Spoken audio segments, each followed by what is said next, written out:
그러니까 러시아도 웃는 것 같지만 지금 러시아는 큰일 났어요. 러시아 중앙은행의 기준금리가 20%가 넘는 거 아세요? 20%요? 우리 20%면 어떻게 돼요? 경기 망한 거죠? IMF죠. IMF죠. 네. 우리가 러전쟁 이겼어라고 선언하고 싶을 거 아니에요. 네. 그 앞에 휴전만 해도 선언할 수 있잖아요. 5분의 1 가능하죠. 얻었는데 얻었으니까. 사실상.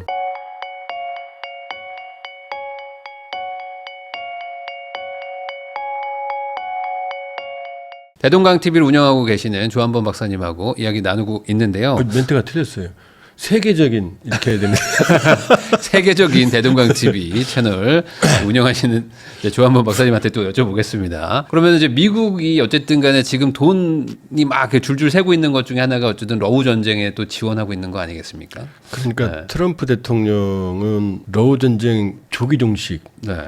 요 배경에는 미국의 고민이 있는 거죠. 내가 왜 남의 전쟁에 나도 돈을 죽겠는데. 나도 죽겠는데. 네. 그럼 왜 남의 전쟁이야? 2차 세계대전 때는 미국이 개입했잖아요. 네. 미군이 얼마나 많이 죽었어요. 그런데 2차 세계대전은 팍스 아메리카나의 탄생의 계기예요. 2차 세계대전에 미국이 개입하고 전후 질서를 미국 주도로 재편하면서 미소 양강 체제를 만들면서 미국은 세계의 중심이 됐어요. 네. 이 2차 세계대전이 미국 GDP, 세계 GDP 40%의 미국을 만든 계기예요, 이게. 그러니까 이게 바로 국제주의라는 거예요. 세계의 중심으로서 세계 질서를 지키는 것이 미국의 국익이다. 이게 미국 내의 국제주의예요. 그러니까 메인스트림은 미국의 정치권의 그 주류는 이 국제주의예요. 바이든도 오바마도 부시도. 부시가 전쟁하잖아요, 골프전. 그런데 미국이 이제 탈냉 전후에 쪼그라들기 시작하면서 두 가지. 일단 안보적으로는 소련이 붕괴했으니까 미국의 주적이 사라졌잖아요. 네. 그 유럽의 안보적 중요성이 줄어든 거죠. 두 번째, 셰일가스로 미국의 에너지를 자급자족하게 됐거든요. 그 중동의 중요성이 떨어졌잖아요. 네. 그러니까 어떻게 해요? 유럽에 왜 이렇게 많이 있어야 돼? 중동에 우리가 왜 있어야 되지? 아프가니스탄 철군했잖아요, 바이든. 네. 그러니까 유럽과 미국에서 발을 빼는 거예요. 안중에 러시아가 우크라이나 침공했잖아. 그건 지들끼리 전쟁이잖아요. 지들끼리. 미국의 전쟁이 아니에요, 이제. 네. 슬라브족끼리 전쟁이거든요. 그 소련권에. 그러니까 저거는 우리 전쟁이 이제 아니야. 내가 거기에 왜 관여를 해야 돼? 라고 상황이 바뀐 거죠. 소련의 붕괴와 미국의 위상의 추락. 이게 지금 유럽에서 발을 빼는 계기가 된 거죠. 그러니까 그거를 바이든은 그래도 소련, 이 나토, 그 다음에 유럽에 대한 관성으로 전쟁에 개입을 한 거죠. 하는데 트럼프는 이제 이건 우리 전쟁이 아닌데 그 상황을 파악하고 있는 거죠. 내가 돈을 왜 써야 되지, 우리가? 그러니까 트럼프는 러우 전쟁은 조기 종식이 목표예요. 누가 이기든 상관없어요. 그러니까 바이든은 아직도 그 EU 그다음에 미국의 이 유럽과의 관계 이 관성으로 푸틴이 이기는 형태의 정식은 그건 원하지 않았거든요. 근데 트럼프는 아니에요. 빨리 전쟁을 끝낼 수 있다면 푸틴이 이기든 젤렌스키가 아무 상관없어요. 트럼프가 푸틴을 좋아하는 게 아니고 푸틴이 칼자를 쥐고 있으니 푸틴이 좋아하는 형태로 여건을 만들어주면 푸틴이 빨리 끝낼 거 아니에요. 이것도 그냥 경제적인 마인드로. 그렇죠. 사업가적 네. 마인드. 젤렌스키는 억울해도 상관없어요. 너 가만히 있어. 그러니까 어떻게 했어요? 젤렌스키 보고 독재자. 네. 그다음에 워싱턴 불러갖고 막 설전하고 막 두들겨 패고 무기지원 중단하고 이랬잖아요. 푸틴이 좋은 거거든요. 이러면 끝나니까. 그러니까 트럼프 대통령의 종전 방안은 빨리 끝내는 거. 자, 우크라이나는 힘이 없잖아요. 얘는 내 마음대로 할 수 있다는 거예요. 푸틴은요, 원하는 게 지금 우크라이나 영토의 5분의 1을 장악하고 있거든요. 점령지 인정해 주는 거죠. 그럼 푸틴은 좋죠. 이긴 거니까. 그 다음에 전쟁의 한 원인이었던 우크라이나 나토 가입 하지 마. 그 다음에 우크라이나가 그럼 나 완전 보장 해줘야 될 거 아니야. 그런 게 어딨니? 내가 투자하면 완전 보장이야. 요 방안이에요. 그러니까 어차피 우리 돈이 들어갈 거니까 그러니까 뭐 우리가 나중에 내가 투자하는데 푸틴이 전쟁하겠니? 그러나 불안하죠. 우리 주한미군 없이 미국 뭐 투자한다고 그러면 우리가 좋겠어요? 요 방안이에요. 그러니까 푸틴은 좋고 젤렌스키 나쁜 거예요. 거기다가 어떻게 해요? 니네 히토류 우리 빚 갚아야지 절반 내놔. 이거 도장 찍으라고 워싱턴 부른 거예요. 네. 그 젤렌스키가 도장 찍고 올 수 있겠어요? 그거 찍고 맞아 죽죠 우크라이나 사람들한테. 그러니까 대들은 거예요. 네. 트럼프 대통령한테는 찍는다고 했겠죠. 그러니까 기자들 다 불러놨지. 그럼 가서 어떻게 했어요? 들이받았잖아요. 그 황당한 거죠. 트럼프 대통령은. 이거 봐라. 거기 두들겨 팼더니 바로 2월 28일이거든요. 워싱턴이. 3월 3일 날 우크라이나한테 무기 공급 중단을 해버려요. 그때부터 뚫려요. 우크라이나. 네. 파죽지세로 뚫려요. 그래서 쿠르스크 뺏었는데 다 뺏겼어요 지금. 그랬더니 그 사이에 젤렌스키가 뭐라 그러냐. 형 미안해 잘못했어. 찍을게. 그러니까 또 3월 12일 날 무기 공급을 다시 재개해요. 그랬더니 전선이 교착돼요. 요런 거예요. 근데 휴전하라 그랬더니 이제 푸틴이 또 이제 버텨요. 네. 뭐 안 할 거야 뭐 이러니까 이번에는 뭐라 그랬어요. 너 그래? 너 한 달 동안 휴전 안 하면 앞으로 니네 석유, 얘네 수출품의 60%가 네. 그 석유하고 가스거든요. 거기다가 25% 관세 매길 거야. 푸틴한테. 그럼 푸틴 버티죠. 그거 우리 뭐 내가 뭐 힘드나? 근데 그게 아니에요 지금. 이걸 세컨더리 보이콧이라는 거예요. 그걸 사는 사람도. 뭐 푸틴한테 주는 게 아니고 그 푸틴의 석유를 사가는 사람들이 미국과 거래할 때 모든 상품에 20%를 붙이. 우리가 만약에 러시아 석유를 사오면 우리는 미국한테 수출할 때 모두 25% 때려 맞는 거예요. 그럼 누가 러시아 석유를 사가겠어요? 사기 쉽지 않죠. 사고 싶지 않죠. 네. 그러니까 어떻게 되는 거예요? 처음엔 제렌스키 팼다가 말 들으니까 이번에는 푸틴 말하니까 푸틴을 패는 거예요. 네. 그러니까 시간은 4월 말까지 준 거죠. 거기다 또 하나 관세 전쟁으로 그 제3자가 코피가 터져요. 그 푸틴. 왜냐? 지금 석유 가스 팔아서 전비를 충당하고 있는데 네. 국제 유가가 하락하고 있잖아요. 지금 그러네요. 황당한 거죠 지금. 그러니까 이 흐름이 좀 뭐 이렇게 흘러왔는데 러우 전쟁을 빨리 끝내겠다. 그러면은 박사님 보시기에는 생각보다 좀 빨리 끝날 수도 있을 것 같다. 지금 유력한 건 5월 9일 이전이에요. 올해 안에 휴전은 거의 기정사실이고. 올해 안에는요. 네. 왜냐? 일단 우크라이나는 거의 절반가량을 전쟁 수행 능력을 네. 외부 의지예요. 그 절반의 반이 EU, 반이 미국이에요. 미국이 조금 작은데 중요한 건 핵심적인 건 미국이 다 주고 있어요. 네. 여기서 끊으면 끝나잖아요. EU 입장에서는 푸틴이 버릇이 나빠지니까 푸틴이 웃는 휴전 종전은 안 하고 싶겠죠. 그러나 EU가 뭐하러 우크라이나가 자기 나토도 아니고 EU가 원래 우크라이나 별로 안 좋아해. 호감 별로 없어요. 소련이었잖아요. 동슬라브족. 근데 우크라이나가 뚫리면 EU가 뚫리니까 막아주는 거지. 무한정 밑받은 독에 물을 불 수는 없잖아요. 그러니까 나토 내에서도 지원 중단 여론이 높아가고 있어요. 그다음 우크라이나도 지쳤잖아요. 올해 초에 이미 땅 뺏겨도 좋으니까 전쟁 끝내자라는 여론이 절반을 넘었어요.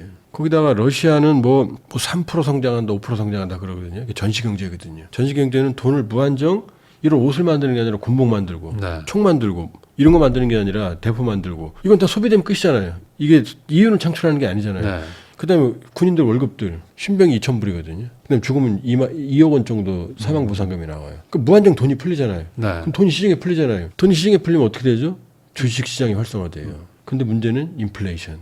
산업이 없으니까. 네. 그러니까 이것만 보는데 러시아 중앙은행의 기준금리가 20%가 넘는 거 아세요? 20%요. 우리 20%면 어떻게 돼요? 경제 망한 거죠? IMF죠. IMF죠. 네.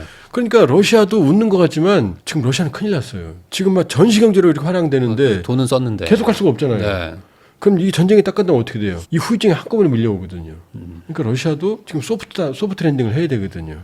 무한정 전쟁할 수는 없잖아요. 거기다가 트럼프 칼자를 쥔 트럼프가 끝내겠다고 그러잖아요. 그럼 끝날 수밖에 없는 거죠. 근데 전쟁이 완전히 끝나려면 평화협정을 체결하거든요. 종전협정. 주로 전쟁은 뭐 때문에 싸우죠? 땅 때문에 싸우고 땅 때문에 싸우고 1조가 땅이에요. 영토에 합의해야 되거든요. 네. 그럼 우크라이나 입장에서 5분의 1 뺏겼는데 그거 너 가져라고 할 수 없잖아요. 푸틴은 지금 거의 100만 명가량의 사상자가 발생했는데 우크라이나 영토 다 돌려줘요? 그것도 안 되죠. 그럼 안 되죠. 그럼 왜 전쟁했어? 여기서 합의가 안 되니까 종전은 안 돼요. 쉽지가 않아요. 그럼 뭐냐? 방법은 휴전인 거죠. 휴전. 야 그래 서로 명분을 찾는 게 휴전이거든요. 우리도 한국전쟁 6.25 휴전이잖아요. 6.25 때 정전협정 휴전협정에 뭐라고 써 있느냐. 자 지금 몇 달간 휴전하고 몇 달 내에 항구적인 종전을 위한 협상 이렇게 돼 있거든요. 사실상 남북 관계처럼 이렇게 끝나버릴 수도 있다. 그렇게 되는 거죠 지금. 그러니까 휴전 같은 종전 같은 휴전 이게 유일한 답이고. 네. 그렇다면 5월 9일이 러시아 전승절이거든요. 2차 세계대전 승리 선언 기념일이거든요. 푸틴은 이때 승리 선언을 하고 싶어해요. 그리고 이미 대규모 열병식을 예고해 놨어요. 그 독재 국가니까 열병식 많이 하잖아요. 열병식 하는 나라 치고 선진국 별로 없어요. 근데 우리도 하지 않았나? 그렇죠. 국군의 날을 뭐 우린 세게 안 해요. 네. 우린 그러니까 과거엔 했죠 최저경쟁 때. 네. 근데 요즘 거의 안 하잖아요. 근데 푸틴은 자기 위력을 보여주고 싶어서 하고 싶어요 퍼레이드를. 왜 못했느냐 최근에 코로나 때문에 못했잖아요. 네. 그다음 러우 전쟁하는데 무슨 퍼레이드를 해요. 오랫동안 못했거든. 네. 그러니까 이번에 모스크바 크렘린 광장에서 대규모 열병식을 하고 싶어요. 이미 예고해놨어요. 북한군도 초청했어요. 그럼 뭔가 좀 이렇게 그럼 분위기가 그러면 여기 시진핑도 부를 거거든요. 그러면 여기서 푸틴은 우리가 러우 전쟁 이겼어라고 선언하고 싶을 거 아니에요. 네. 그 앞에 휴전만 해도 선언할 수 있잖아요. 5분의 1 가능하죠. 얻었는데 얻었으니까. 사실상. 그러면 여기에 시진핑 갈 가능성이 있고 어차피 미국하고 대립하고 있으니까 네. 서로 필요하니까 푸틴 김정은이 올해 러시아 방문한다고 러시아 대통령궁에서 확인했거든요. 그럼 언제 가겠어요? 그때 가면 인민군이랑 퍼레이드를 같이 할 거 아니에요. 네. 그럼 정은 입장에서는 시진핑, 푸틴, 김정은 셋이 딱 자기 쓰면 딱, 네. 얼마나 모습이 좋아요. 그러니까 그때가 상당히 유력하다. 그 이전에 트럼프가 준 시간도 한 달이고 네. 그러니까 전투는 지금 계속 격화되고 있어요. 그러나 양쪽이 완전히 전황을 지배하지 못해. 러시아가 우세해요 항상. 네. 그런데 왜 격화하느냐? 휴전협정 조인되는 그날 그 자리에 서 있는 게 국경이 되잖아요. 한치라도 더 뺏어야 되는 거죠. 그렇죠. 뭐 6.25도 마지막까지 막 끝까지 싸웠잖아요. 3년 했지만 2년 동안 휴전협상했거든요. 고지전 여기서 왔다 네. 갔다. 그때 뭐 그러니까 사상자가- 김일성 내려왔죠. 쭉 9.28 네. 수복 인천상륙전에서 9.28 수복했죠. 쭉 올라갔죠. 그 중국은 내려왔잖아요. 145태 장진호 전투 네. 해서 내려왔죠. 다시 치고 올라가죠. 요게 1년이에요. 그러고 나서 교착된 상황에서 2년 동안 서로 죽이고 죽은 거예요. 고지 하나 뺏는다고 막 수천 명도 그럼요. 죽고. 지금 러우가 그래요. 근데 6.25 때는 2년을 끌었지만 네. 지금 2년 끌 상황이 아니잖아요. 트럼프가 빨리 끝내겠다고 결정했는데 네. 양쪽 다 지쳤는데 사실상 미국이 손을 떼는 순간 뭐 우크라이나가 뭐 완전히 뭐 방법은 없잖아요. 지금 뭐 어느 돈도 정도 없고. 어느 정도였냐면요. 이제 러우 전쟁의 전장이 크게 보면 두 개예요. 남부 크림반도 지도가 좀 없습니다만 크림반도와 돈바스라는 데가 있어요. 이게 2014년에 러시아가 강제로 뺐거나 내전이 벌어졌던 지역이거든요. 네. 여기를 있는 회랑을 남부를 있는 회랑을 이거 서던 코리도어라 그러는데 이걸 완성을 했어요. 이게 말씀드렸다시피 러시아 우크라이나 형태의 5분의 1이고 남한 면적이에요. 여기가 전장의 99%를 차지해요. 그러니까 바다를 다 확보한. 예, 개념이라고 아조해하고 보면 되죠. 했죠. 물론 이제 우크라이나도 나올 수는 있어요. 드니프로강하고 오데사 항구가 있으니까. 근데 아조해는 못 나오죠. 근데 지난해 8월 갑자기 젤렌스키가 북쪽에 있는 러시아 영토를 침공해요. 네. 쿠르스크라는 데를. 네. 네. 황당했죠. 미국도 몰랐어요. 8월 초에 시작해서 8월 말까지 1,300제곱킬로미터의 러시아 영토를 장악합니다. 서울이 600이 좀 넘잖아요. 어느 정도 알겠죠. 그랬더니 푸틴은 황당한 거죠. 왜냐 자기가 우크라이나 침범했는데 거꾸로 침범 당했으니까. 그러니까 푸틴 입장에서는 이 땅은 자존심이거든요. 왜냐 러시아 전승절의 시작이 쿠르스크예요. 아. 쿠르스크에서 히틀러의 기갑 부대와 주코프 장군, 소련의 주코프 붙어요. 여기서 히틀러의 기갑 부대가 괴멸당하면서 이제 히틀러는 여기서 이때 끝나요. 의미가 있는 데네요, 진짜. 그러니까 쿠르스크 하면 러시아 자존심이죠. 자존심이죠. 근데 조금 역사 얘기를 해드리면 전술적으로는 그 당시에도 히틀러가 이겼어요. 왜냐 탱크 교환 비율이 네. 3, 4대 1이었거든요. 독일 탱크 하나 부서질 때 소련 탱크 서너 대가 부서졌거든요. 네. 그럼 이겼잖아요. 근데 문제는 뭐냐? 소련은 서너 대가 부서지면 10대를 보냈는데 물량으로 그냥. 독일은 한 대 네. 부서지면 회복을 못했거든요. 이때가 히틀러의 몰락의 시작이에요. 우리는 러우 전쟁을 유럽 군대와 미국, 영국, 프랑스 이쪽 군대와 히틀러의 싸움으로 뭐 노르망디 상륙작전, 뭐 덩케르크 뭐 영화도 있잖아요. 사실은 히틀러와 스탈린의 싸움이에요. 내버려뒀어도 스탈린은 유럽 전역을 장악할 수 있었어요. 그때부터 치고 내려오면서. 그러니까 두 독재자의 싸움이 사실은 2차 세계대전이었어요. 사실은 주류는 그래요. 그러니까 노르망디 상륙작전으로 전세가 뒤집혔다기보다는 노르망디 상륙작전으로 오늘날 유럽을 자유민주 진영이 지키게 된 거죠. 내버려뒀으면 전부 적화됐겠죠. 네. 그래서 베를린에서 만났잖아요. 그러니까 그 쿠르스크 평원을 지금 장악을 하니까 푸틴은 어떻게 돼요? 반드시 수복을 해야 되잖아요. 자존심 그렇죠. 상처니까. 네. 여기에 전력을 집중했어요.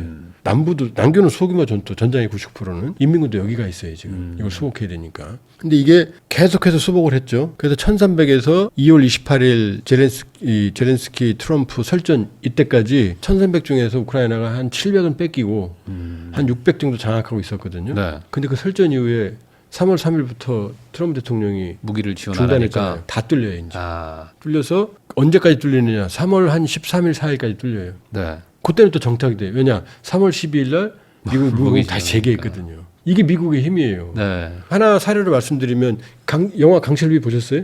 예, 봤습니다. 그게 다연장 로켓이라는 거예요. 다연장은 뭐냐면 대포는 한 발 쏘잖아요. 땅 쏘고 또 장전하고 쏘잖아요. 네. 갈증 나니까 한 번에 수십 발을 다다다다다 쏴서 초토화시키는 게 다연장이거든요. 그걸 MLRS라고 그래요. 네. 네. 근데 강철비에 나오는 MLRS가 그게 227mm거든요. 구경이. 네. 22cm면 이 정도 되죠. 네. 그죠? 한 이 정도 되는 네. 거죠. 네. 길이는 굉장히 길죠. 그게 강철비에 나오는 M240이라는 건데 거기는 6발짜리 컨테이너 포드가 2개가 실려 있어요.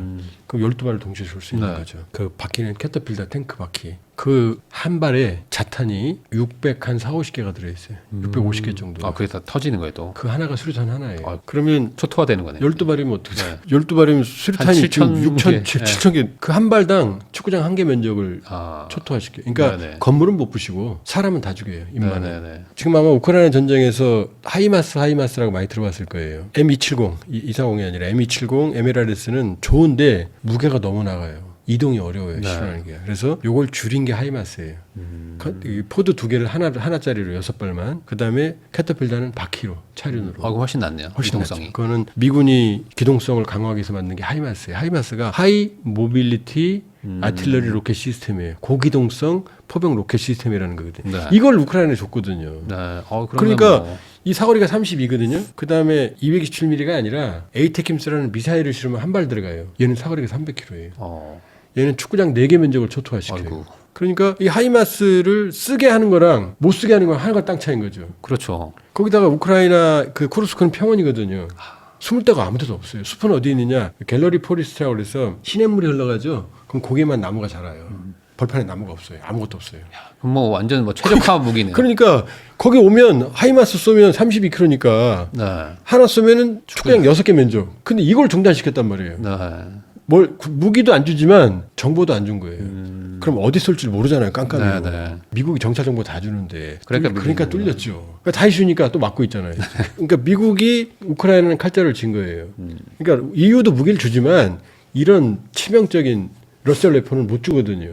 그러니까 지금 미국이 맘먹으면 이건 끝날 수밖에 없는 거죠. 극단적인 수를 쓸 수 있는 거죠. 그럼 거기를 수복하면서 러시아는 전승절 때 딱 휴전. 이미 다 수복했어요. 아, 그래요? 그럼 뭐 이미 모든 건 다. 그러니까 젤렌스키가 뭐 우크라이나 국민들의 자존심을 살렸죠. 2월 28일날 싸워서. 그러나 그건 젤렌스키의 정치적인 야심이었던 거예요. 자기 정치적 생명을 연장하려고 그러네요. 사실 실리를 의미가 없는 건데. 왜냐 그때 뚫렸어요. 쿠르스크를 거의 다 뚫렸어요 지금. 그랬더니 젤렌스키는 또 어떻게 했느냐. 이제 무기를 줬잖아요. 간이 또 벗죠. 그래서 12일날 3월 10일날 무기를 주니까 쿠르스크는 이제 거의 다 발판만 만들어놨는데 그것도 지금 보니까 어제 전환까지 보니까 거의 다 뺏겼어요. 사실상 쿠르스크는 거의 수복을 했어요. 사실상. 네. 그러니까 쿠르스크 밑에 벨고로드 주라는 데가 또 있어요. 러시아. 3월 10일날 무기를 주니까 또 이제 간이 벗어 여길 또 침공해요. 그래서 여길 또 상당 부분 지금 장악하고 땅을 수복하는 게 아니라 왜 네. 역공을. 네, 또 장악하고 있어요. 그랬더니 푸틴이 화나서 여길 또 이제 수복하고 있거든요. 그래서 러시아 사성 장군이 죽었다는 데가 거기에요. 여기서 이걸 강철비를 쏴버리니까 네. 그것도 싹 죽어버리는 거죠. 그래서 인민군이 가서 4,000명 죽었네, 5,000명 죽었네, 뭐 사상자 발생했네. 네. 이것 때문이에요. 인민군은 장갑차, 뭐 피할 방법이 탱크도 없네요. 없는 상황에서 인해 전술을 오는데 이걸 쏘니까 어떻게 돼요? 그게 지금 러우 전쟁의 지금 현황이기 때문에 그러면 상당히 높은 확률로 이번에 5월에 휴전할 확률이 있고 만약에 안 되더라도 올해 안에는 거의 될 만한 정도의 지금 상황으로 돌아가고 있다. 푸틴이 제 학교 대학 선배거든요. 그래서 제가 그분 마음 잘 이해하거든요. 그러니까 그분 마음은 제가 판단하건데 저도 러시아에서 공부를 했으니까 그쪽 정서를 많이 이해하죠. 그러니까 보면 5월 9일 전승을 선언하는 게 푸틴은 제일 그림이 좋을 거 아니에요. 그림은 너무 좋네요. 네, 어차피 더 이상 전선을 확대를 못 해요. 그러면 유럽이 치고 들어올 거고. 네. 그다음에 우크라이나 전선이 뚫리면 트럼프도 가만 안 있어요. 그거는 자기 책임으로 돌아오니까. 그러니까 치명적인 무기를 더 주겠죠. 하이마스를 뭐 수십 대 더 줄 수도 있는 거죠. 예를 들면 전쟁은 선악이 없어요. 이게 트럼프가 좀 야비해 보이지만 불쌍한 우크라이나 버리는 거니까 그게 현실이에요. 양측 다 희생을 줄일 수 있는 가장 현실적인 방법이에요.